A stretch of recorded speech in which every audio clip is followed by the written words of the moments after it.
All right, in the last video I showed the battery function of this instrument, and I said that I'd be working on the software side of it, and I've done that. So I have the software up and running here.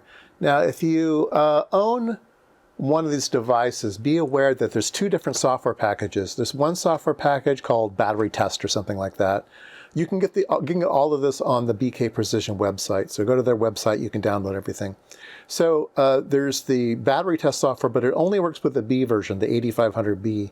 If you have an 8500A, then you have to download the program called PV8500. So PV8500 is what's shown here, okay?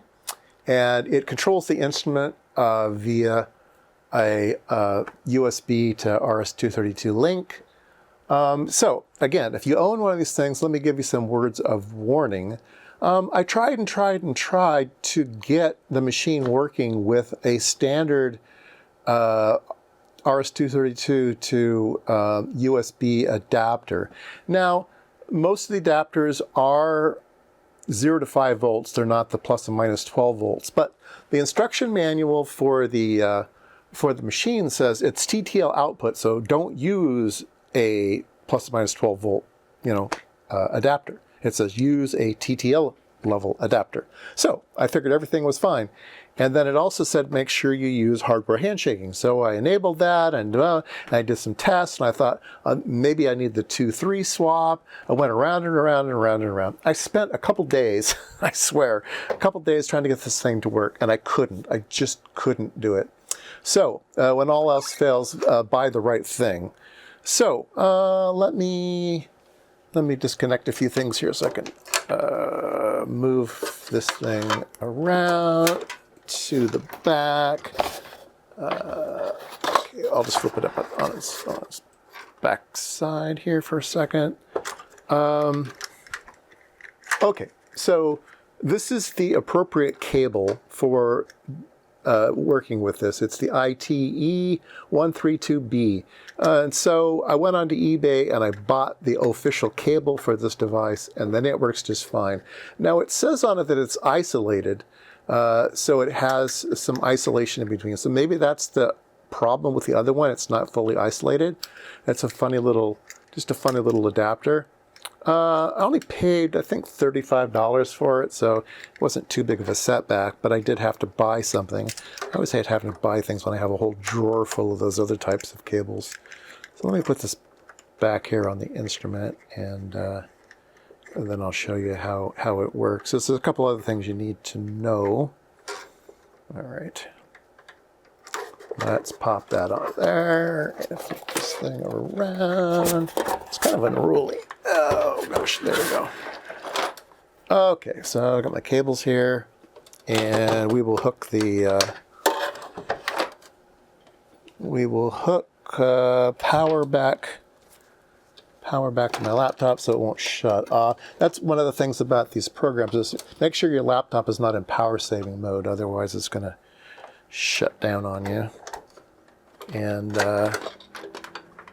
okay, let's put the USB link back on. Okay, so if you turn on the program, okay, so let's find the program again here. PV8500. Here it goes, it popped up. If it can't find things correctly, down at the bottom here, it will say there's a communication error. And then you will see the transmit light try every once in a while to make connections, but it won't.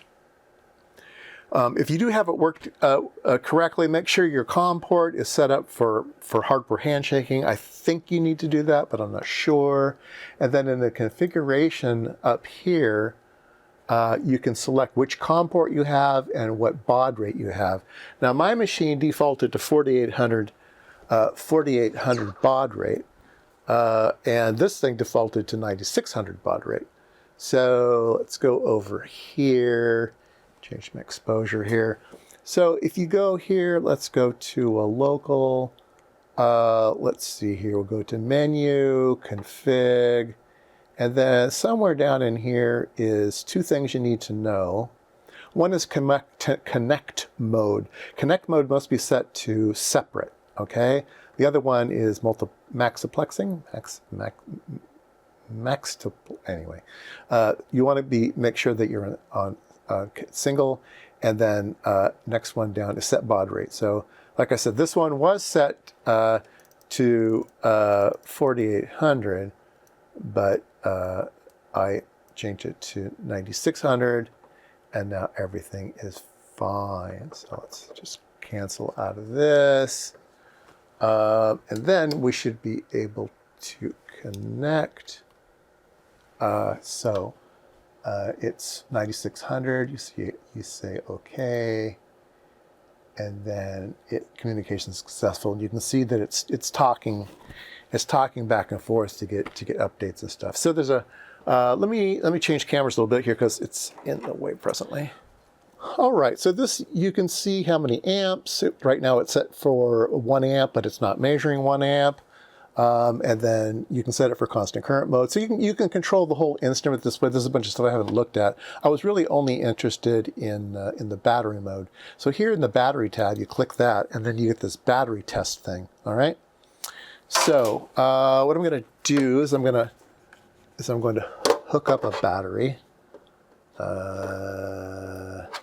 Just hook up some random AA battery here. Okay, and let's see here. Yeah, let's do this one here. Okay, so what we're going to do is we're going to set it up so that it's going to output a certain current, and then it will stop after it gets to 1 volt. And you set the 1 volt down here. So I'm gonna set this to 1. So now this is 1 volt. And then the current thing here, there's a bunch of funny, you can ramp the thing, set it for different times and everything, and then different, whether you want it in seconds or milliseconds, or there's like a table here you can do it. And I really haven't quite figured this all out, but if you just say 1, 1, not 11, let's go back, 1, 1, 1, 1, 1. If you just put them all to 1, it'll output 1 amp, right? It doesn't matter what your slew rate is or anything. That's kind of what this thing has here. And then down here, we're going to hit start, okay? And now we've started it up. So we're getting a real-time graph. The blue is the current read on this scale, so 1 amp. And then the voltage is on this scale, read on this one here in red.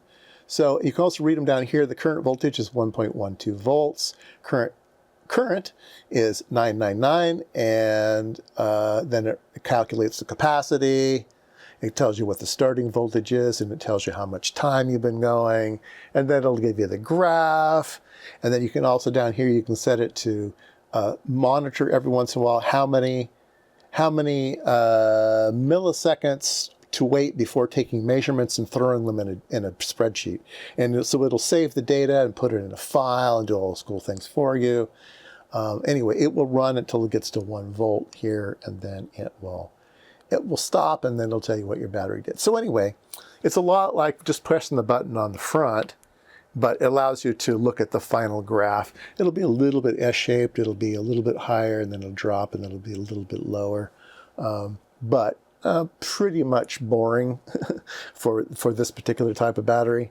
But anyway, I do have it up and running now. I'm quite pleased with that. Like I said, just a couple things to know. There's a bunch of other things you can do here. You can change the scale of the graph. You can put in some markers and stuff for vertical and horizontal markers and things.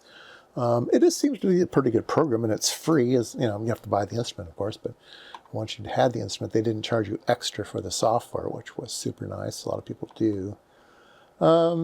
Yeah, I like it. So we can end this. Come back up here. So like I said, currently we have it set for 1 amp.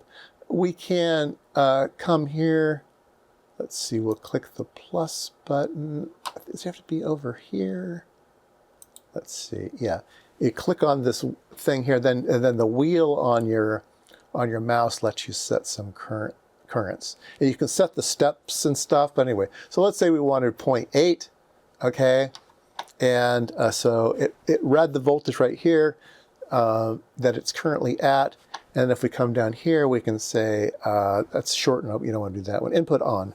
You click on input on, and automatically it's now measuring 1.15. The current is 0.799. The resistance, yeah, so you can set things like you can say, okay, I want to be, let's see, let's turn this off. I will be in constant resistance mode. And let's see here. Oh, I don't know. I shouldn't do this on camera because I'm going to get it all wrong. But anyway, you get the idea. You can do everything you can from the front panel. You can do here, plus a bunch of other things, and save data and do scans and stuff. What else do we have here? Open, close. Yeah, you can save setups and stuff. Anyway, looks like a pretty good program. And now I can do it automatically.